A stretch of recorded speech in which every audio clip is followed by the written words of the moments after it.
All right. Looks like everything is online and we are good to go.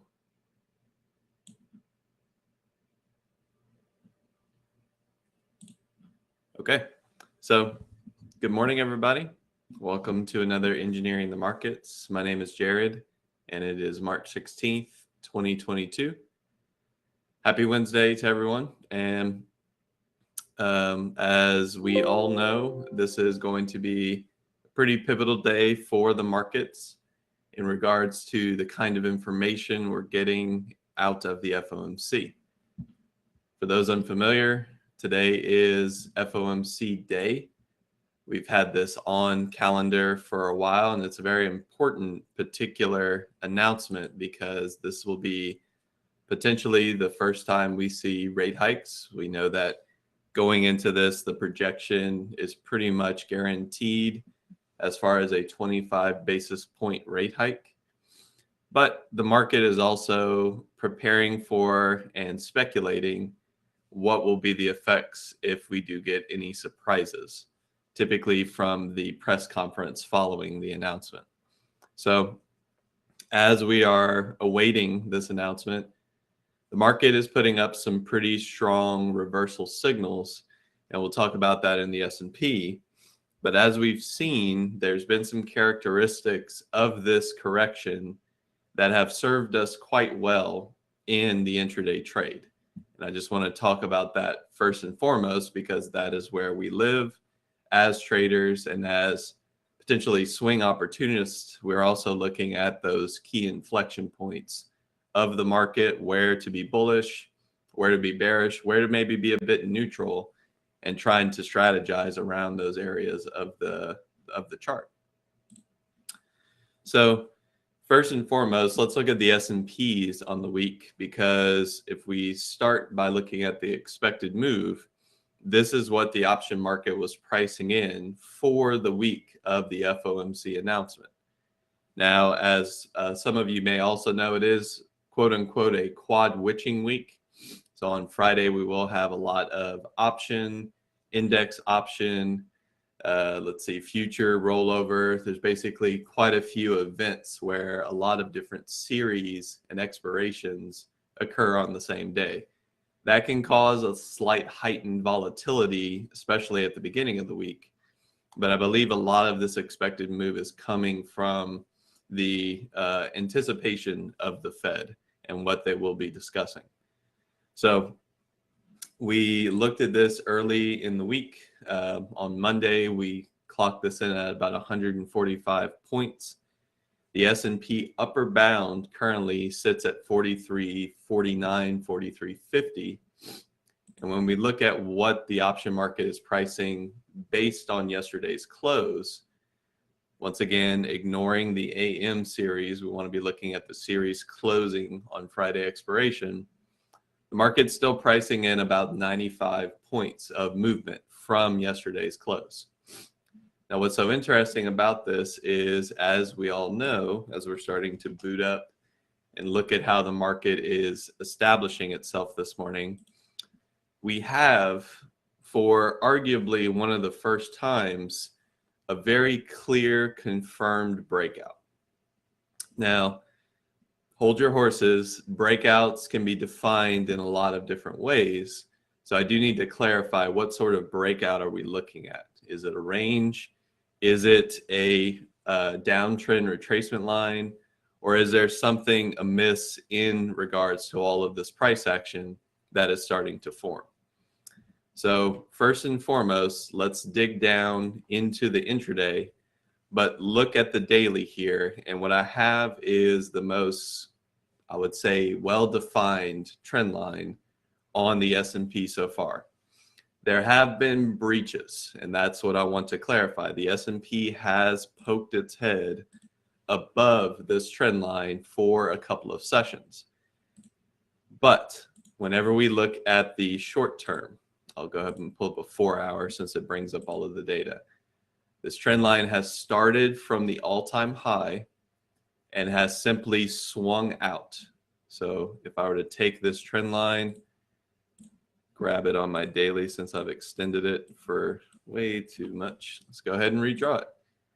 So starting at the all-time high, keeping your trend line parallel to just a horizontal ray, and then swinging it out. The first connection tends to be the one that you want to draw. So you can argue that this is the first connection. This particular trend line doesn't have a lot of confluence, so we can mark it, but it isn't necessarily the one that's going to give us a lot of information. It hasn't really been respected since seeing this particular sell swing. So we can extend this one to the right. Forgive me, I'm still waking up this morning. And we can say, okay, this trend line hasn't been tested in quite a while, so it's not really relevant for us at the moment. What about the one that started from the first sell swing? And what this means is the first trend line that was established when the S&P made its first daily lower high, and of course changed the daily trend. This is one of the first occurrences of this happening since September of last year, when we were dealing with Evergrande and some of the China related news about their real estate market. So by connecting this particular trend line, and once again extending to the right, we can start to analyze these two trend lines and say we do have a breakout on our hands. Once again, I want to talk about the idea of this breakout and what it can mean as we're heading into the FOMC. For one, this is a breakout that is occurring from a less extended position. We've seen breaches before, and I want to call out very clean ones where we had some intraday trade occurring before. If you recall on the daily chart, this is our double top.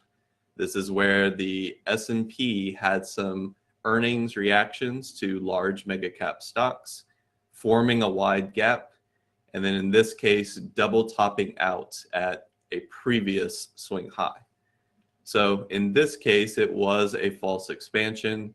We saw that immediately corrected the next day, and of course, the market continued to sell. We also reestablished this trend line as resistance. And this is one of the more important notes about finding support and resistance in the market. What is the market actually respecting in regards to horizontal, diagonal, or potentially some sort of pattern formation? In regards to trend lines, you often want to see a lot of connection. The more connection, typically the better. And the more established this trend line is, the more impactful it is whenever it gets violated or whenever it changes.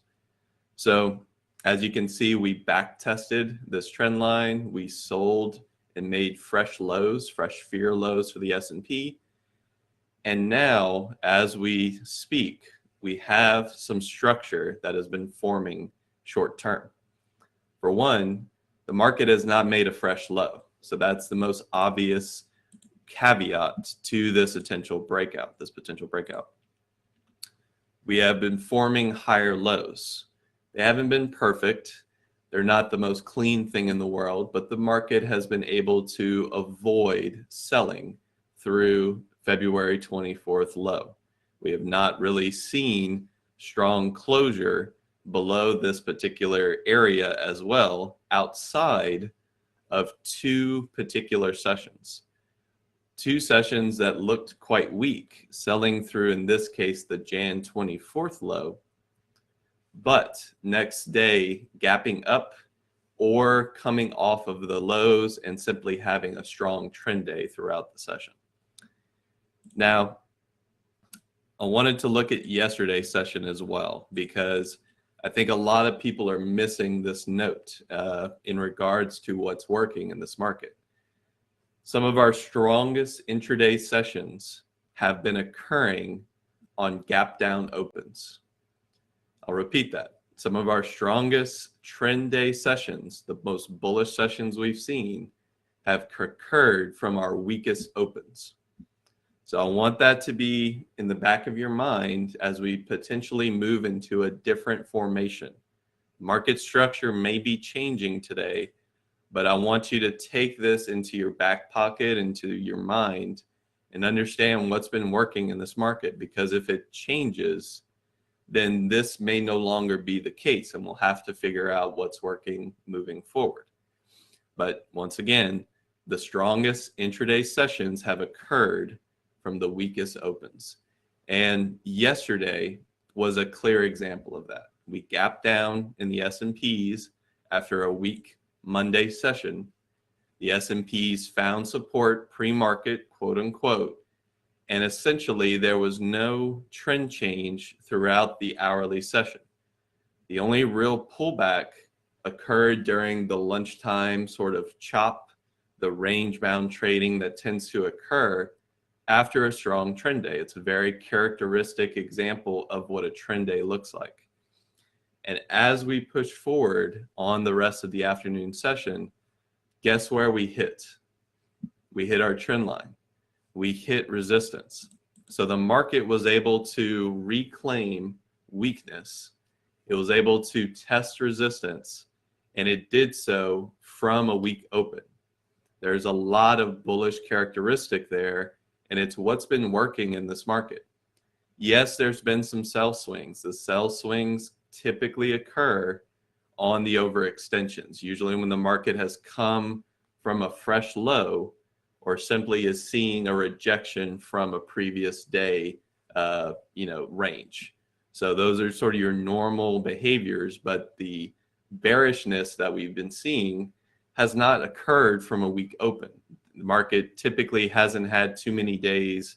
There's one or two examples of continuation selling, but if we start weak and if we reclaim in the morning, that has set the stage for a strong intraday. Now, looking at where we are now, this breakout is starting to get into an area of uncertainty for technical trade. The reason being is, as you can see, we've had these breakouts before, and they have rejected on the wider trend line, basically the primary trend line, versus the secondary, which has been the one that's been tested more. So as the market climbs, and once again, just kind of discussing this type of breakout, we do also have a potential trend change occurring right in front of us, because the market has printed a daily higher low. So if we close strong today, or if we close technically above this particular high, 429.51, then the daily trend has started to shift. Now, the most critical level to break would be these massive swing highs still well above. But in the short term, we do have a daily higher low and potentially a daily higher high shaping up, which will lead to some weekly observation about its range. And obviously the best case scenario here is this has the strength to set up once again, potentially another daily higher low.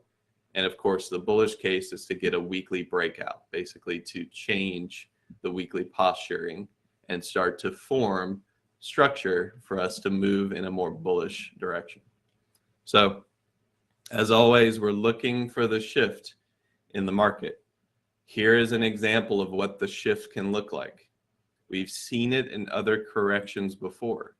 I want to call out other types of corrections, whether you're looking at primary downtrend retracement lines, or you're looking at a market that maybe has some intraday range or some daily range being established.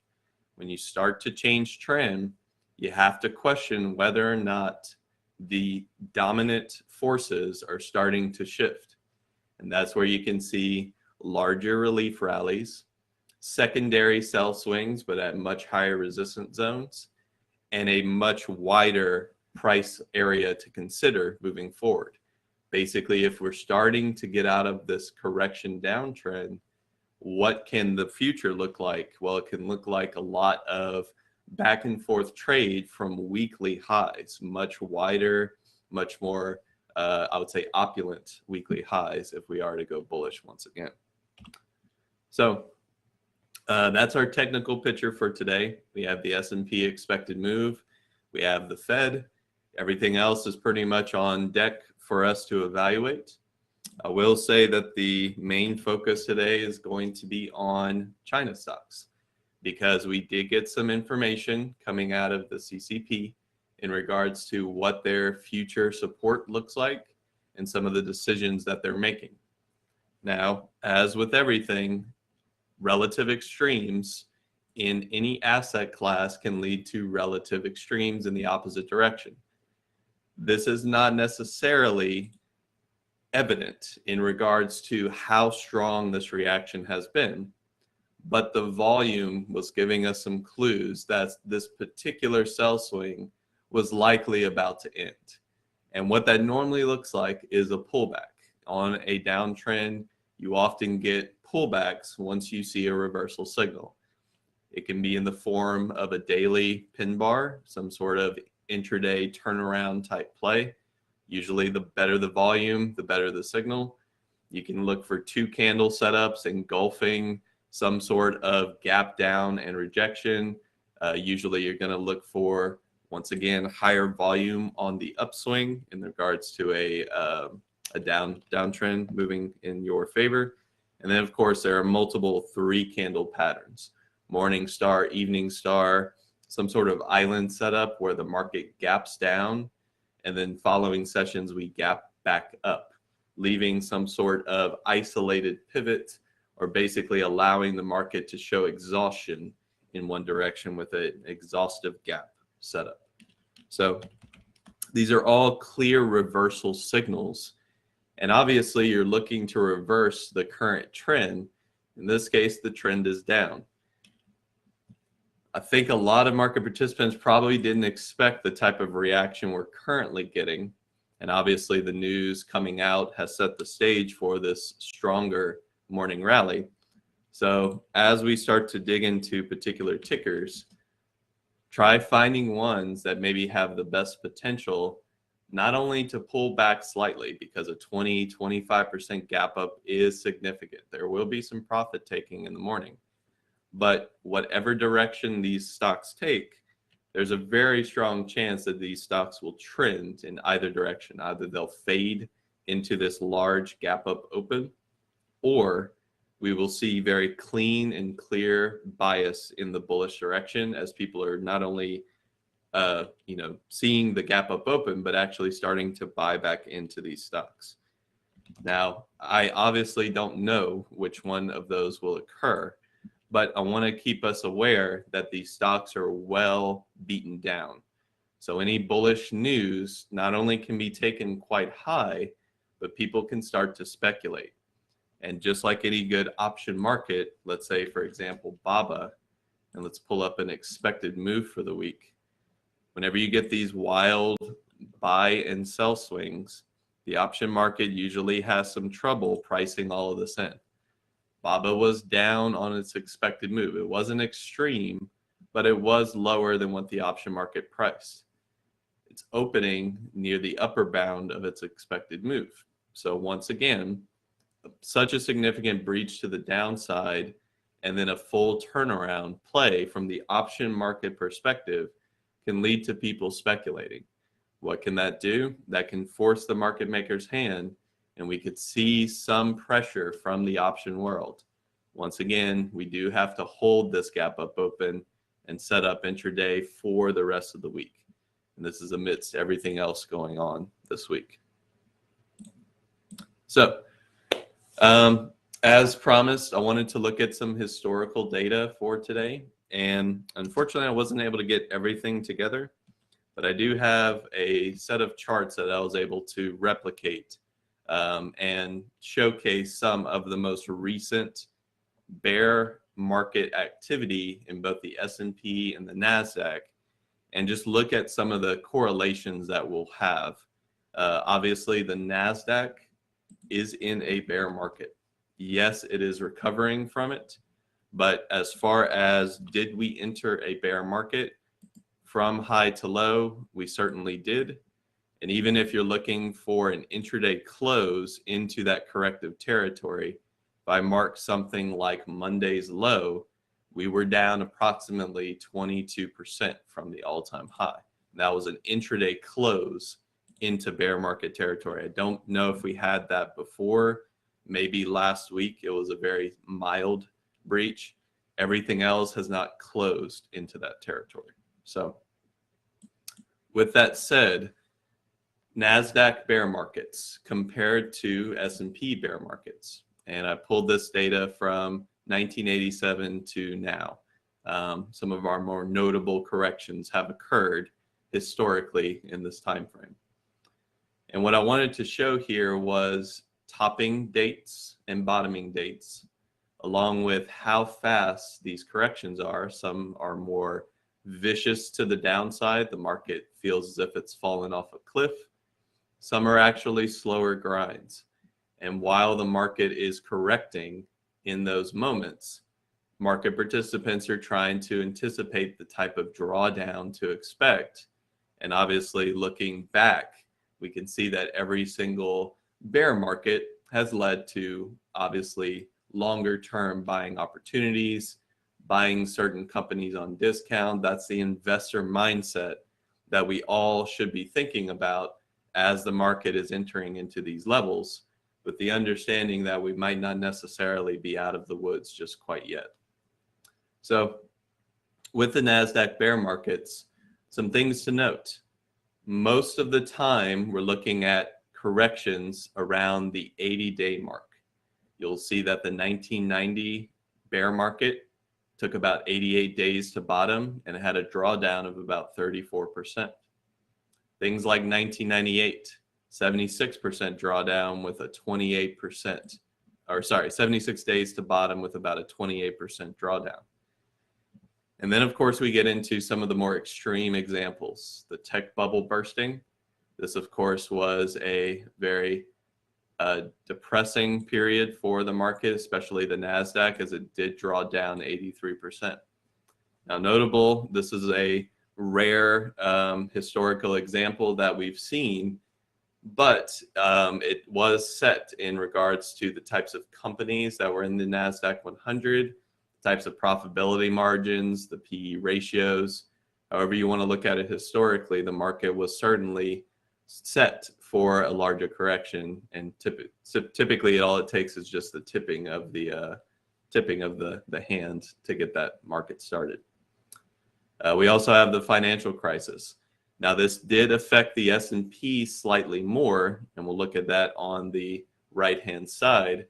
But the NASDAQ also took its downside move, and this took about 387 days with a 54% correction. And as we move forward, we have 2018. This is when the Fed was discussing raising rates in regards to some of the current climate situations with China, not sanctions, but exports, and some of the decisions being made by the current president at the time, along with the Fed's decision to halt that behavior that came into a quote unquote Santa Claus rally. It did occur the day after Christmas, and we saw one of the strongest recoveries in the market historically. And then, of course, we have COVID, the drawdown being a shorter drawdown, but having a 31% drawdown overall. So that was one of our quicker drawdowns. You want to compare that akin to usually some sort of black swan event, a market event where the market is unprepared for the behavior of that particular event. 1987 was more of the flash crash event, but COVID did have a long-standing impact on the global economy. And then, of course, where we are today, which is we started our bear market all-time high. We didn't know it at the time, but we did set our highs back in November of last year. We're still in it, so we don't necessarily have a date to bottom, but we do have metrics so far. And I did print this up a little behind, so this may be 81 or 82 days so far, along with our percentage drawdown so far of 22%. What this does is it gives us some averages. It gives us an idea of what a bear market can look like moving forward. So for example, if I take all of this data and I simply average it out, a bear market can last anywhere from, let's just call it 8 months, with percentage drawdowns in the NASDAQ being as wide as almost 40%. Now, obviously, you look at this data set and you say there's definitely an outlier in this case. The tech bubble certainly stands out as one that's maybe a bit more extreme and maybe is skewing the data slightly. So I went ahead and took the average without the 2020 drawdown. You can see that this also comes to about 115 days of bear market activity. This is obviously from the all-time high. So understand that this is looking at a market that is coming from its all-time high, setting a bottom. The market doesn't know that that's the absolute bottom. And then the next time we make an all-time high, we can establish this data set. So it takes, in certain cases, years to even know that this is an entry in these types of tables. But an average drawdown here can look like 35%. So the reason I bring this up is because when we're looking at a NASDAQ that is in bear market territory and the S&P has not necessarily entered it, you want to be looking at, does historically a bear market in the NASDAQ force or potentially lead to the S&P entering a bear market? There are some examples where this is true. For example, we have things like the 1990 crash, or yeah, I can say crash. Well, no, I can't. I can only say bear market. Crash would probably be about 50%. So I'll just say the 1990 example. The S&P also bottomed around the same time and topped out on the exact same date. So the days to bottoming versus the percentage drawdown, the S&P at this particular point in time had relative strength compared to the NASDAQ.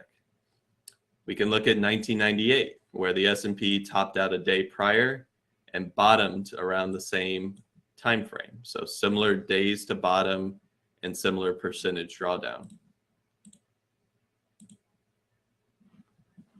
What we can also do is look at some more recent examples.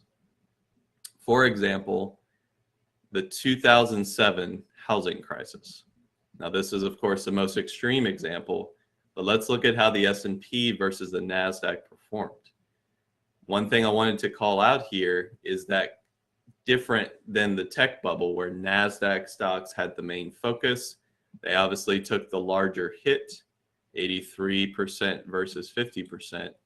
In the housing crisis of 2007 and 2008, the markets came from their highs with the NASDAQ bottoming 387 days out, 54% correction here. But the S&P took more time to bottom. And that's because of some of the exposure they had to financials at the time. The financial sector took the hardest hit during this crisis. It obviously led to multiple, maybe arguable policy changes, but overall their exposure was the one that had the most risk. And this is kind of the concept of looking at a market and understanding risk and where it can be concentrated. In those examples, they were almost sector focused in a lot of ways. Certainly the entire market took a tumble, but what was the worst? What had the largest risks? Tech bubble, obviously tech stocks without any profitability, internet related stocks. Housing crisis, obviously any housing stocks, but financials in particular, and certain banks, insurance companies, the ones who were providing some of these leverage insurance instruments that led to the crisis itself. And then, of course, we move down the list and see most bear markets in the S&P either have a very clear one-to-one correlation with the dates of the NASDAQ, or they're actually slightly leading in regards to the NASDAQ entering a bear market and then the S&P coming into that bear market shortly thereafter. So using this data, what we can start to look at is, one, the NASDAQ being in a bear market has a high probability of providing the downside pressure to the S&P to create a bear market. We're not there yet. Obviously, the market is looking bullish today, but I want to keep that on the table because the NASDAQ typically does not have very often an example of a bear market in one and a lack of a bear market in the other. They don't always line up perfectly. They don't always top out or even bottom out at the same time. Sometimes one leads, sometimes one lags, but they're so heavily tied to each other that this potential is still on the table. And what this means is we have to remain diligent as we move forward. The S&Ps are looking strong today, but they're also providing a case historically for a bear market to come. So I want y'all to kind of take this data at heart and understand that as we move forward, there might be some potential downside left ahead. We're going to be looking for those signals to avoid this historical case. All right, so with that said, my name is Jared. This is Engineering the Market. More to come tomorrow. We'll obviously discuss the Fed decision tomorrow. And as always, trade safe and stay tuned for pre-market prep.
Good morning, my friends. Welcome to the Pre-Market Prep. I hope everyone's having an amazing morning. Hopefully, you guys had an amazing day yesterday. Good morning, Norm. How are you doing today? Hey, good morning, brother. I'm doing well. How are you? Doing good, my Can you hear friend. me Doing okay? good. Yep, I hear okay. I hear a little buzzing sound, but it's not too bad. I know you. By the way, Norm is over in our headquarters. Traveled yesterday morning, right? Believe. Yeah, I was on the road yesterday. Got in the afternoon. Met with the guys and such. And Benny's saying no sound. I don't know if that's just him or um, That was me. not. He's correct. I hit that button now, so you guys should be able to hear us in the chat room. There we go. YouTube should be perfectly fine. So go ahead, Norm. You were saying. Yeah, I was just traveling yesterday. Headed up here to Vancouver. Met with Andrew and Mike a little bit in the afternoon, and I apologize. Not the best setup I got going on. It's usually it whenever it's that first day when you get out set up traveling, especially recently because we don't travel nearly as much anymore. Um, you know that it's always weird. So I'm a little rough this morning, but that's all right. Yeah, Glad to be with absolutely. And you're also waking up extra early, I'm sure, being in the West Coast. Um, all right, guys, let's get to it. Our list from yesterday, let's take a look at some of the stuff we had in play. United Airlines, American Airlines, Coop, Neo, Baba, and AMD. So let's quickly look at what's going on there and see how things traded yesterday. American Airlines and United had a very similar situation here. Let me get my Epic pen. And they both had a nice pop, decent pre-market activity. And then we had this nice takeoff here at the bell when the market opened up, and then they just kind of came back down. Wasn't great after that. It was really difficult to get something going in the later parts of the morning with United and both American Airlines. Very similar chart as you can see here. COUP, guys. I mean, this thing was on fire. A little bit on the riskier side. If you guys remember, this thing had gapped down huge and it popped up yesterday morning 65 to almost 75, 76. So a nice rally there for them after being down quite a bit. They're up slightly this morning, as everything else is, of course, green today. Here's Neo. Neo was really good, guys. Beautiful 1 minute opening range breakout. A lot of us took that trade with Andrew there. Then you had the nice drop all the way down to the pre-market lows. Again, I love these levels, guys. Pre-market lows and pre-market highs are very important daily levels to have on your chart, right, alongside the daily ones. But so you can see here, holding that 1307 gave you reversal. It gave you double bottom. A lot of confirmation that it wanted to hold this price target, and man, did it do that. And just look at the run you had here, all the way to 15 at 38. So nice stuff there from Neo. That was probably one of the best trades yesterday. And Baba was not too far from it, but not as clean as Neo, nowhere near, but also had a nice little run here. And then here's AMD, guys. This thing took a bit to get going, and just look at the breakout we had on AMD yesterday. And it's funny, I believe it was Peter. I think it was Peter that mentioned it, or Thor. I don't remember. About holding this $100 here at AMD on the daily, and you can see here how well that traded. All right, let's get into our gappers list this morning. I'm gonna hop over to this screen right over here. And what we have here, guys, again, as we've been chatting already this morning, there's a lot of green on the screen, guys. There's a whole lot going on here. It's going to be a tough day to pick stocks in play because everything is on the greener side of things, right? Echo? No, I'm not Might be an hearing. echo coming from my machine a little bit. I Oh, okay. Gotcha. Um, all right, so we have a couple of things in here, guys. We're gonna go over the top five. We're not gonna go insane, and we're gonna look at our favorites. The Chinese stocks overall have been taking a nice pop today, so some of those will be on my list, like Baba and so. So yeah, so it's gonna be a very interesting day. Only one in the red here by itself here, feeling all lonely. NLOK. That ticker doesn't sound too great to begin with. We'll look at that next. Norm, I know you've been traveling. What's the latest and greatest on the overall market? We obviously, I mean, we had the spy chart. I don't have the calendar. I mean, the big news, throw it on the daily if you would. I mean, we're waiting for 2 o'clock. Is the FOMC info coming out? Then the press conference at 2:30. We had the pop yesterday. We've now gapped up a little bit. Pretty decent gap this morning. A lot of the stocks in play on the gappers are the Chinese ones that have been beaten down like crazy. Of course, the European banks are on there that we've discussed. So anyway, Yeah. apparently my audio is horrible. Hold on a second. Let me. It could be me. It could be you. Yeah. Yeah. Oh yeah. It's catching the echo on your end. I hear it. Yep. Yeah, I'm sorry, man. That's all right, man. You're nine the best setup this morning, of course, traveling. All right, guys, let's get to it. Let's look at our. Let's see here. Let's look at our gappers list today. Like I said, we're gonna look at the top 5 or so, and then we'll go from there. So starting with, let's see, Control A, Control X, clean our list up from this morning, and we'll look at let's look at Becky today. Again, Becky, on a day like today, I think we're gonna find better stocks to trade, guys. I'm gonna keep this one off the list for now. I'll tell you this. I know the stuff I'm gonna look at somewhat right now. I'm gonna look at Baba for sure. I'm gonna be looking at Apple as well. I'm going to be looking at AMD this morning. I know Neil is going to be interesting as well. JD is going to be one of my possibles. Yeah, now I hear it. It's like a buzzing sound. Could be the mic. It's probably the fan. Oh, yeah, it's like a buzzing, like a lawnmower sound. Yeah, it could be. It's fan on the Remember when laptop. we used to think Brian just mowed all the time because he had that loud fan on his computer? Yes. Or Yes. he was vacuuming constantly. His computer, man, was something else. All right, so here we got. I'm picking a few off the top of my head that I know I'm gonna want to watch today, and you could do that today too. You could pick some of the stuff that's been trading well for you over the last couple of days. You know what those tickers are. So I have Neo, I have AMD, I have Apple, of course, and I have Baba. So I'm gonna start with those. I'm not gonna go through this entire list here. One thing that I'm missing is the travel sector. They're on here as well, so I haven't added any of those yet. I'm gonna look at American Airlines. That one has 928,000. Yeah, there's back again that buzzing sound. I'm gonna mute unless there's something good. Yeah. I'll hop in and talk. But other than that, we'll just I'll sit on the sidelines for now. All right. If anything goes still, Andrew's mic and plug it in. That could probably fix it.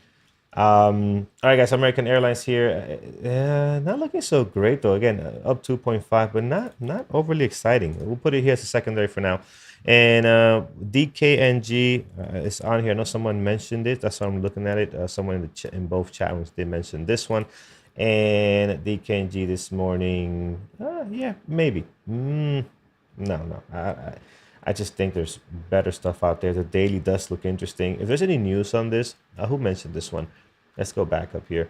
Let me know if there's any news worth putting this one on the list here. All right, guys, we're going to stop here. Let's go ahead and take a look at some of the stuff we have on the list. Norm, if you have your list, you can share with us. If not, you can type it in the chat there as well. But for the most part, let's take it to the chat. KNG had some NFT news. Plus, you got March Madness going on, which. Oh yes. All right, we'll add DKNG here, guys. Yeah, that could be interesting for them. See how that news is going to play out. Obviously, March Madness is a big deal for DKNG. Okay, take it to the chat room this morning. See what we have on our list. Starting with this. We got here. There's this. There's that. CCL. I will start there. Propeller 67 CCL this morning. Yeah, I think this is another one. I mean, compared to some of the stuff that's really moving, like Baba, AMD, and Neo, this one doesn't look great. I got to say the airlines and CCL don't look all that hot right now. That could change. I think it's worth keeping even as a secondary list right now. They only have 646,000 shares traded. We know they're going to get the volume, but I would expect on a day like today that they'll get going even a bit stronger than this, but we're not seeing that. So we'll put it as a secondary for now, see what goes on there. So CCL, Gem, thank you very much as well. Starbucks from David from Connecticut, SBUX this morning. They are up 5.3, 623,000 shares traded. So their Starbucks pre-market action doesn't look great. I mean, they don't. This is good pre-market action for them. You know, they don't usually are going to put like a Neo, AMD type pre-market activity. They have 630,000 shares traded. This is a great pre-market activity for them. So, what's the news today on Starbucks? I saw that on my thing over here. Yeah, JP Morgan upgrades Starbucks to overweight, announcing. Yeah, so a 101 price target. All right, good. Starbucks is nice. I definitely like that. The Starbucks hit or miss. It can trade well at times, but I do like that catalyst. And the fact that we've been beating down a little bit here, that catalyst can actually trade very good this morning. So we'll see where that takes us there. All right, what else we have, guys? So Starbucks is good. That'll be on a secondary for now. See here, Lucid. Let's take a look there. Lucid today, not crazy volume. Lucid only 463,000. They're up 2%. It can get going, but I think I'm going to stick with NIO today. I think they are the better picture for a EV type play. How about Tesla? I know Tesla hasn't really dropped like that. Again, NIO is more of a Chinese type play, which we're seeing a lot of Chinese tickers this morning. As we mentioned earlier, just really take off and do very well because they've just been getting slammed.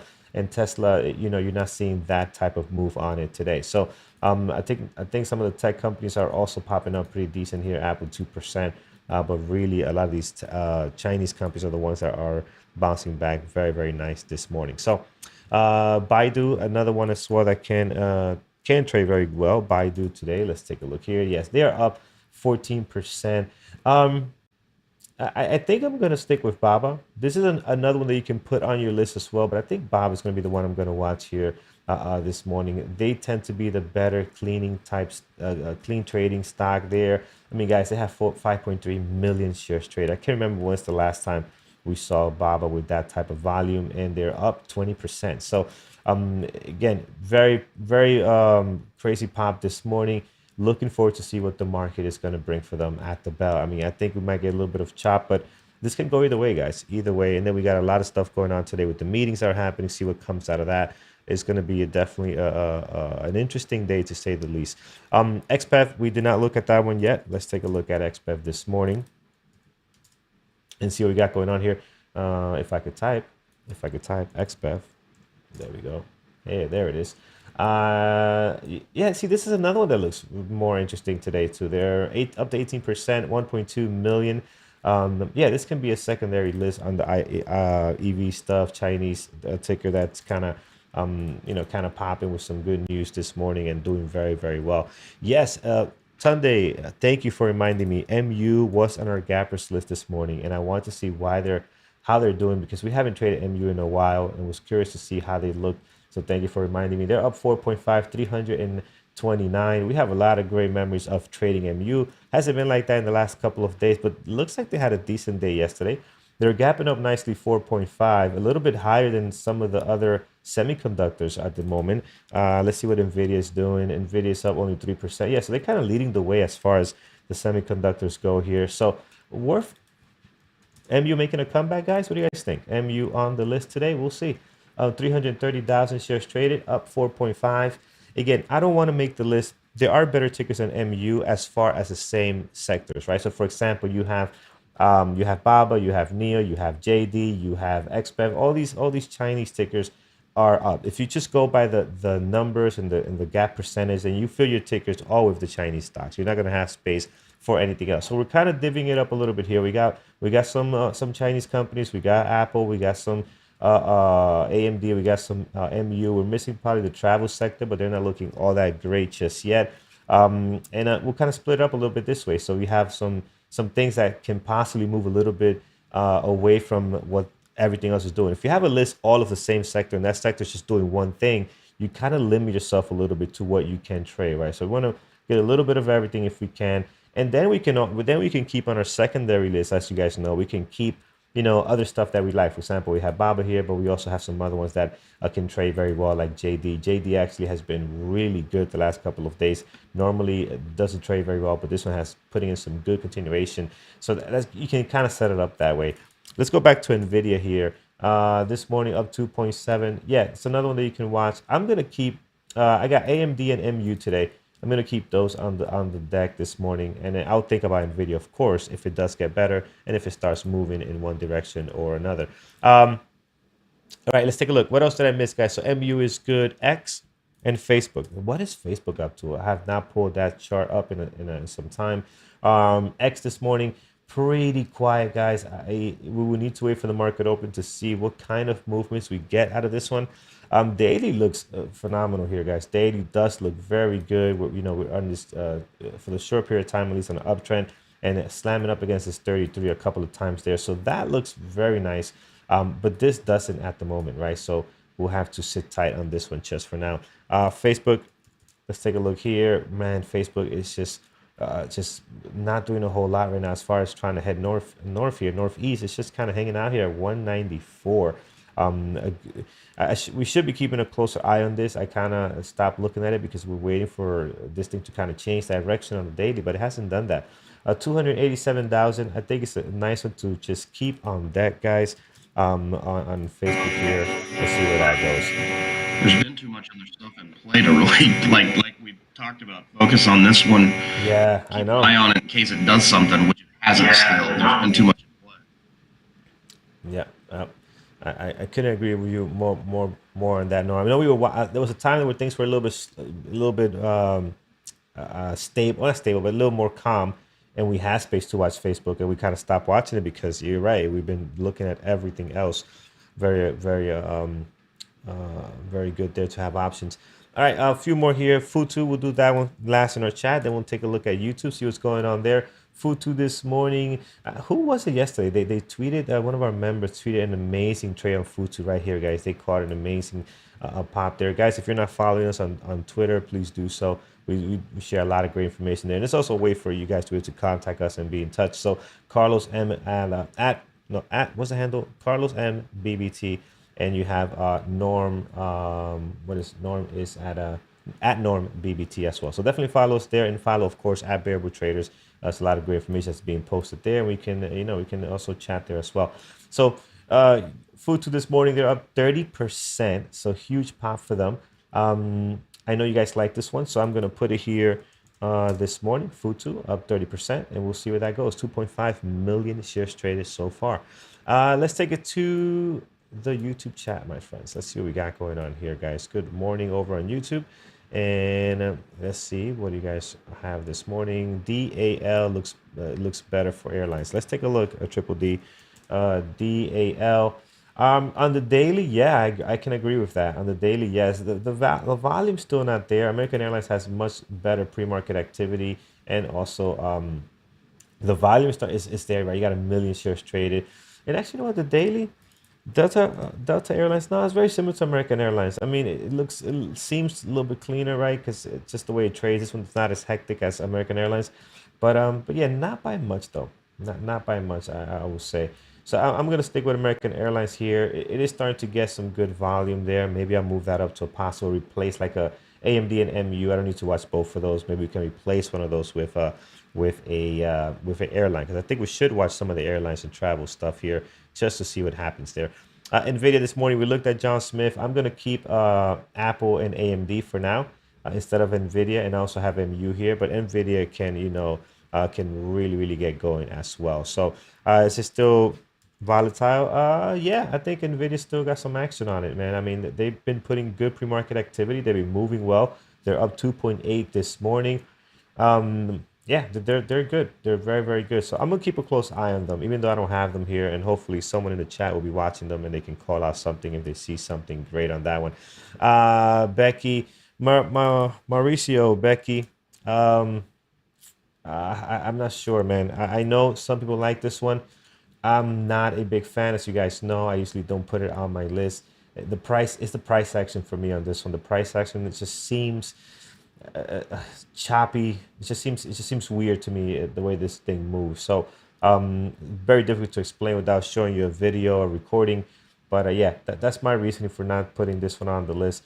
Today they're up 46%, 5 million shares traded. I mean, guys, it is in play. You know what? We'll put it on here. This is definitely in play for those that are thinking about trading this one. It is nice pop. But for me, the way I trade, it's just me and Becky don't get along very well. All right, here's PDD. PDD this morning also up 35%. You can look at that one as well. I mean, I like my list already so far, but this one, huge gap, 3.4. JetBlue, Kevin, JetBlue out of all the airlines seems to be the one that doesn't have the best intraday trading action, usually the one with the lowest volume. So I wouldn't be watching JetBlue for a day trade, right?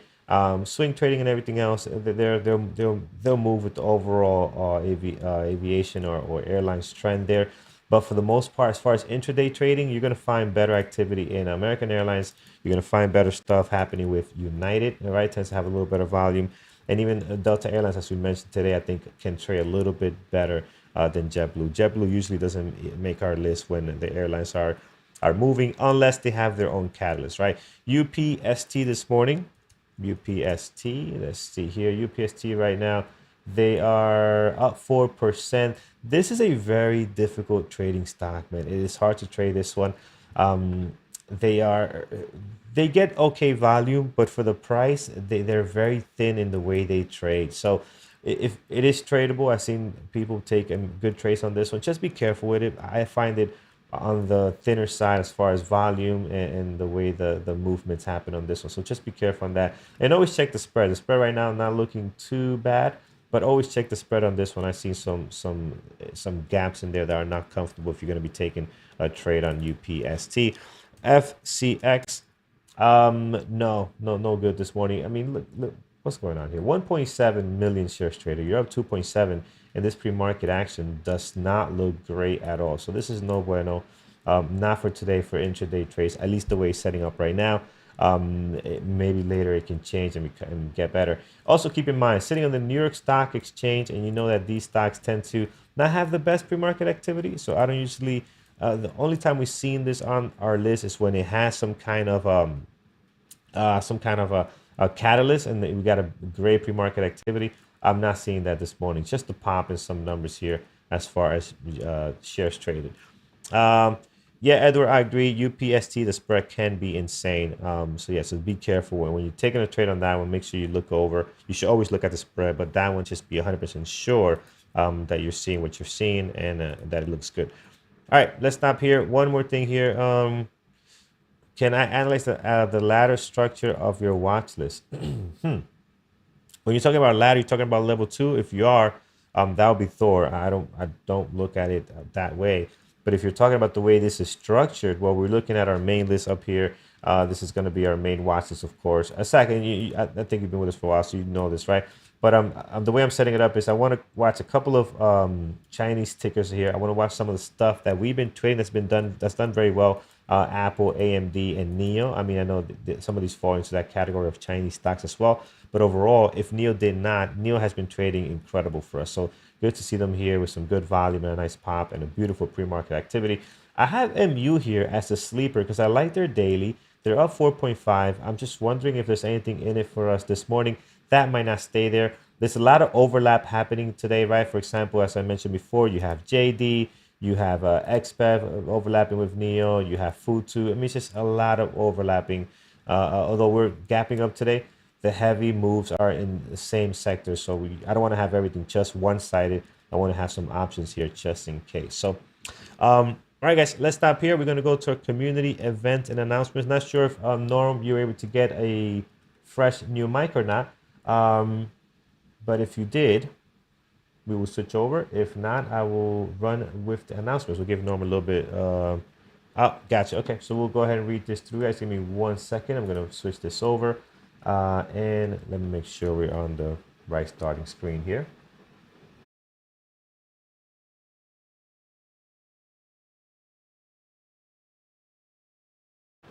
All right, guys, here we are. I gotta find a way to make this bigger because it's very small for me there. So I'm gonna look at a different screen. Hold on a second. Make sure I can see this here. All right, so guys, this week we already had some of the tech class this week with Kyle on Mondays. Remember, every Monday we're having a tech class. Every other week we do the Dash Trader Pro Q&A, and that is where you can come in and kind of ask questions about the platform or any other tech questions you might have. Could be something like, how to set up a stream deck, or is a stream, what kind of other tools out there for setting up your platform. Kyle is amazing at doing that. He'll give you great advice and tips.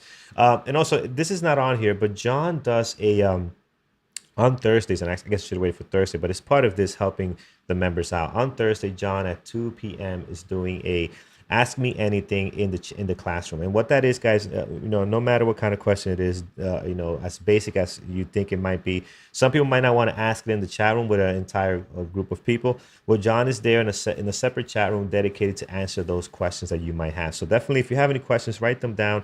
See him at Thursdays at 2 p.m. in the classroom, and he'll take care of you. Any questions you might have, especially for newer members when you come in. Some of the terminology that it might not click in it or make sense. You can take advantage of that, guys. Thor did his tape reading lesson yesterday. It was an amazing webinar. We had an amazing turnout, of course, for the ladder structure. And Zach, if you were talking about ladder structure, this is a great webinar for you. Recording should be up very soon, if not up already. So definitely catch up on that one if you haven't, if you weren't able to attend it yesterday. So we had a lot of fun yesterday as well with that webinar. So definitely catch up on that one. For psychology tonight, March 16, we have Mike. He's doing probabilities part 2. If you missed part 1, the recording is available. So make sure you catch up on that today before part 2. But today is going to be a good one. How to employ your tradebook edge just like a casino. So that's going to be fun. Looking forward to that one from Mike. And Mike will be doing that one from the headquarters in Vancouver. So looking forward to that. All right, and on Thursdays, of course, you guys know mentorship all around, starting with Andrew at 11, Ed at 4:30, and then Thor at 8 a.m. So take advantage of that, guys. The point of being part of a community is to take advantage of the resources. So definitely take advantage of that. You're going to learn a lot as you're sitting in those webinars and mentorship. Guys, free BBT replay, stocktradingsimulator.com is an amazing tool, completely free for everyone. So even if you're not a member over on YouTube, take advantage of that. We'll put the link there in the chat room in just a second. Completely free. Sign up if you want to get assignments from Eamon. Eamon will put together some stuff for you. A simulator is only as good as the stuff you are getting to work on, right? So having a simulator is great, but if you don't have assignments to kind of help you out through the process, is you're kind of handicapped a little bit. So take advantage of that. Eamon will hook you up with some good stuff to do here. And I know Norm's been traveling, so guess what? You still got some time to sign up for this Valentine's. By the time we're done, it's going to be, we're going to be in April Fool's or something. But here it is, guys. Take advantage. If it's coming up here, you can still use it. Valentine's Lovers 50. You will get 50% off the annual membership. And every Monday, we're doing our onboarding class. So if you want to do a test trial, $24, pre-market $24, gives you access to 7 days to try out our community, right? Get access to 2 different chat rooms, the main one and also Ed's chat room, where you can see what kind of trading style you like, and you can kind of see what the environment is all about. And you'll have a lot of fun with our members here as well. All right, guys, with that said, let's get back to our list here. And I'm going to take a moment to sip water, because that's usually my break where I'm just relax and sip water. But I'm going to do that now. All right, excellent. And if you haven't done so already on YouTube, let me resize this over here. Please hit that thumbs up. We appreciate it very much. Where are we today? Just take a look here. We are sitting at 132. Very nice. We'd love to get to 250 before the end of the show. We appreciate you guys doing that as we move forward here. Okay. So we are looking at our list this morning. We have BABA, we have Apple, we have AMD kind of bouncing back a little bit here from the pre-market highs. We have NEO with some insane volume, 8.1 million, up 20%. And we have MU here as well. I like this one for now, just to kind of see where this goes.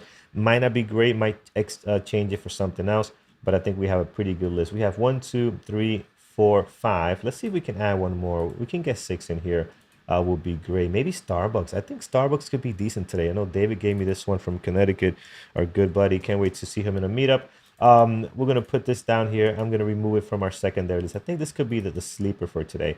Yeah, let's do that. Let's do Starbucks there, and then we'll fine tune this secondary list a little bit later. But right now, BABA, American Apple, AMD, NEO, MU, and Starbucks. And if the airlines, like American Airlines, is starting to kind of pick up a little bit, you know what? I'm going to put American Airlines as well, just to have something in the travel sector here. And then we could decide between AMD and MU which one we want to keep. I like to watch 6. As you guys seen, my setup is for 6 tickers. I can watch 7, but that's pushing it. You don't need to watch that many tickers. Let's do levels, my friends. Let's start here with BABA. We are going over high of the pre-market, 93.39. So slam a level a little bit higher than that right over here for BABA. I mean, just look at the run BABA had. They were hanging out at below 80 yesterday, mainly 75 throughout the day. We're sitting at 91 hitting as high as 93. Just insane. Did anybody get swing trade anything and got surprised now with this pop and doing well? Hopefully you did. 86.77, another great level here, also on the daily. And then on the pre-market, low of the pre-market is all the way down here. You might not see this as a wick that comes down all the way down to 81. I don't think that's going to be important. You have the highs and lows from the last 2 trading days. We have this 86 here. If anything, the real low of the pre-market for me is going to be this level right here, the one we have tested it plenty of times here with some volume. So that 90, 99, that's more important to me than this 81. This 81, we got better levels around that. This is the one that we're going to keep an eye on, this 80, 90, 99. That would be the level that we'll put there. Now towards the top, guys, in case we're going to continue to rally here, we do have a 107. It's a good level. That's a nice area there. We got a lot of support and resistance happening there. We also have this one. I wouldn't put too much weight on this 95, 80, 81, but it is there. It is something in between 107 and 93. But again, not too much weight. It's only 2 days. You got this one and this one here kind of testing that area. So that we'll do that some minor level of support and resistance. Let's head down over to Apple, 1.9 million, and kind of leaving some of the highs here this morning. 158.55 is your high. Above that, we do have some good levels because Apple has been trading pretty good in the last couple of months. So here, 162.75, creating a great level for us here on the daily. Definitely looks good.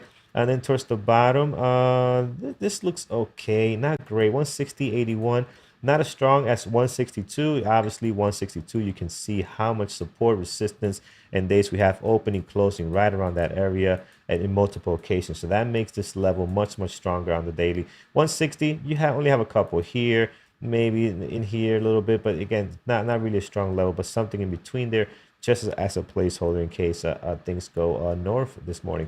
165 might be 166. Actually, it's another one. We have a lot of days opening, closing right around that area, especially here.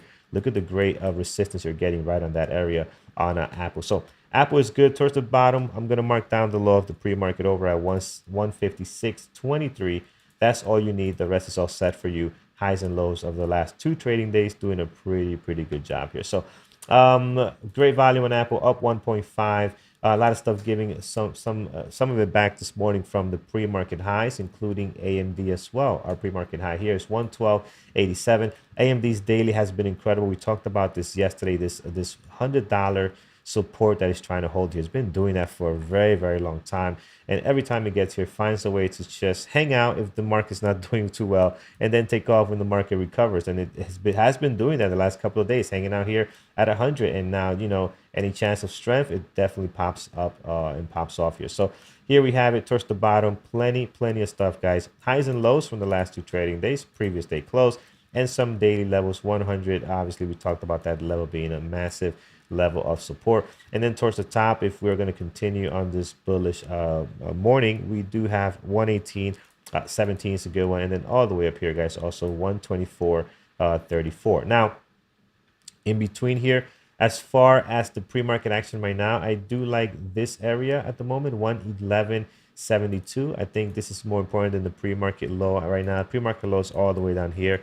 I think we have better levels at that area. But this 111.72, you have more action happening around that. I'd rather have this on my list than the low of the pre-market, at least for right now. Here is NIO, guys. Just explosive volume on NIO. 8.5 million shares traded. I mean, NIO yesterday was sitting at 1307, I think was the low from yesterday. So this morning sitting at 17. 18 at 20, high of the pre-market. In between here, we have a good level here on the dailies. It's going to be probably around 1747. And then if you draw a line there, you can see a little bit of support happening there. And then for the low of the, not for the low, but the level I want here is also 1726. You got a lot of support happening there in the pre-market today as well. Now towards the top, let's look at our daily. Clearly, this is a level here, right? It just sticks out to you, right? This 22.88. I don't think we'll get there unless something major happens, and then great if it does. But you have another one also down here at 20.22. And then outside of these two, if you take, take a look at the bigger picture, there's really no major levels on the daily, right? There's nothing in between here, not really anything here. I think this is your 2 big ones. And just look out for the whole dollar numbers. Look out for 19, 1950, and so forth as we're moving up here, if that is the plan for today. Here is MU, guys. MU, you know, I have hopes for MU, but I don't know. It's not looking too great.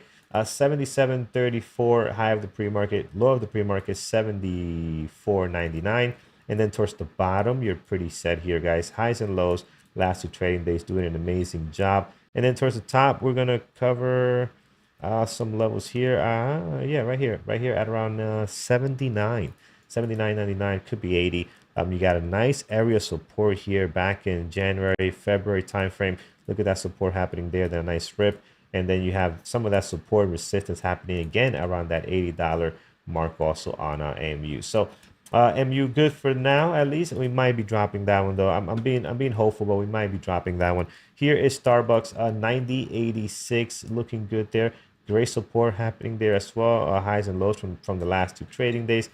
And then up here, you do have 93.63. That's a good one also there as well. You can see that there. A great area support for Starbucks this morning. So they got an upgrade from, was it JP Morgan? Where's my daily oracle here? I believe it was JP Morgan. Where did I put that? I lost my daily oracle. I believe it was JP Morgan. I can't recall now. Or Chase. Well, JP Morgan is Chase. I forgot the other one. All right. We'll see. But again, it was a reputable bank. It's not one of these who are you type upgrades.